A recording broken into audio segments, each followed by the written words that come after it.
It's Friday, January 20th, 2023. Welcome to a new backcountry snowpack summary brought to you by North Shore Rescue. Between Sunday evening and Wednesday morning, the North Shore received a full meter of new snow, and just like that, the season was back on. Now, all of this snow fell in and around -1 to 0 degrees, which tend to lead to snow that gains a lot of strength really quickly. So by the time Thursday rolled around, I was feeling pretty good about the conditions, and we set off with some pretty ambitious objective of skiing some very steep terrain.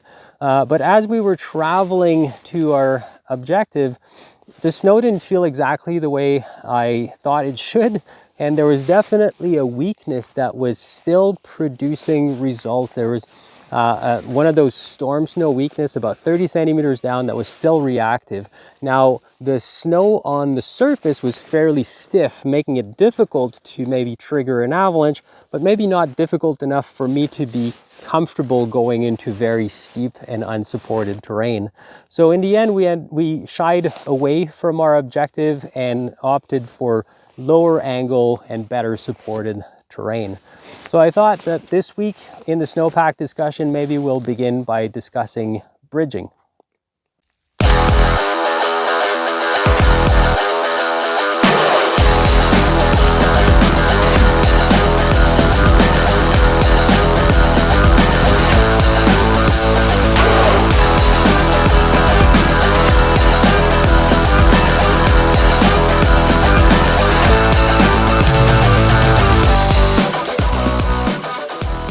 To understand the concept of bridging, there are a few basic things that we need to understand about avalanche release. So let's imagine here we have a cross section of a slope that's probably around 40 degrees, and it does have a weak layer down about, let's say, 50 centimeters. So in order to get an avalanche, we need to have a trigger. So we're going to put our little skier here, and that's our avalanche trigger. Now, when the skier steps onto the slope, his weight is going to be distributed in the snow in what we call a stress bulb here. That looks a little bit like this if the snow is nice and soft. Now, as you can see, his weight actually crosses the weak layer, and by doing that, the weight of the skier is putting shear stress on the weak layer immediately underneath his feet, and that's going to cause a local failure, almost like a little blister that forms in the snowpack where the top slab separates from the bottom of the snowpack. Now, the second biggest ingredient we need is propagation. So to have a failure is one thing, but now we're looking for a slab on the surface that is able to propagate, which is a little bit like a ripple effect, where instead of staying localized, the failure, a little bit like falling dominoes, spread all over the layer. And now this whole top slab here is completely separated from the bottom. The only thing that's holding the snow in place at this point is the support it gets from the bottom and the tensile strength at the top. If the weight of the slab overcomes these two factors, then the slab is actually going to release into an avalanche. And as it does, it will typically break above the skier, very often in a place where there's a little bit more tension, maybe right at that convex roll right at the top. So when we're talking about bridging, what we mean is that the slab on the surface is stiff enough to modify the shape of the stress bulb. So instead of going down like that, it's actually going to be shaped more like this, where it's going out and not as deep. Effectively, the snow or the slab or the crust acts as a snowshoe. So it becomes harder for the skier to cause that weak layer to fail.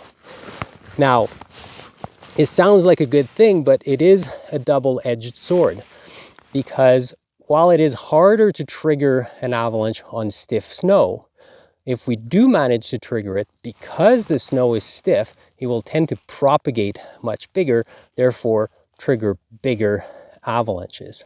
Now, the next big question here is, what kind of terrain are you in? So relying on bridging to keep you safe from triggering avalanches in smaller, well-supported terrain is sure a double-edged sword, but at this point you're probably just fiddling around with a switchblade. Now, if you're relying on bridging in really steep, unsupported terrain with uneven snow distribution, all of a sudden now you're shooting down a busy sidewalk on a skateboard, wielding around a katana over your head. So when bridging goes wrong, and when we get it wrong and we manage to trigger something, we're typically spectacularly wrong in the sense that we're going to trigger much bigger avalanches than we're willing to deal with. So there we have it. In this profile at 1200 meters on the west aspect, we have 103 centimeters of new snow. It's really unmistakable when you get to the old snow, because it's still got quite a bit of moisture. It still has that sort of spring quality to it. And when the storms come in, like when we get new snow, there's a number of questions that we have. First off is, are there weak layers deep in the snowpack that would struggle to hold on to the new weight? In this case, we have a bottom snowpack that is isothermal. There's no real weak layer that stand out. The second question is whether the new snow is going to stick well to the surface. Now, when the first storm came in on Sunday night, it came in actually fairly warm. So the top layer here of the wet snow hasn't really formed the crust per se. So it essentially transitioned from moist snow to dry snow above.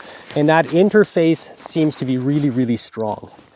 And then the third question is whether or not there will be instability or weaknesses within the storm snow that are typically caused by either change in wind speed or change in temperatures and so on and so forth. So you have two layers of storm snow that don't really stick well together. And while there were layers like that throughout the storm, because of the warm temperature, they actually settled quite nicely. Now, right in the middle of this 100 cms of storm snow, there is a crust that seems to be pretty widespread. Here at this profile site, it's down 45 centimeters. It's probably at the intersection between the two different storms, actually, but it really doesn't do anything. The bond to it is strong, and it doesn't produce avalanches or snowpack test. In the upper HST or storm snow, we still have this layer down, 20 to 30 centimeters, depending on where you are, that certainly has gained strength since yesterday, but isn't entirely fully there yet. We've tested it a little bit today, and we got some results that were encouraging. I think this is gaining strength quite nicely. So what this means for the weekend, well, it looks like we're getting more snow this weekend, which is great news. We won't really have to worry too much about any weaknesses in the new storm snow and also the lower snowpack. There is a question, however, on whether or not this new snow that's supposed to fall on Saturday is going to stick well to the surface. On the surface here, we have a little bit of surface hoar. So that's probably one of the question marks. Depending on the model you're looking at, they're calling from between 10 and 30 centimeters of snow with a fair bit of wind as well, or just enough wind to transport snow. It's probably going to be a little bit unevenly distributed. So for the weekend, look at that storm snow. Not too many concern about anything deeper than just what's going to fall on Saturday, and certainly keep an eye on the wind and whether or not this new snow is sticking well to the surface. That's all I got for this week. Stay safe, stay smart, and we'll see you next week.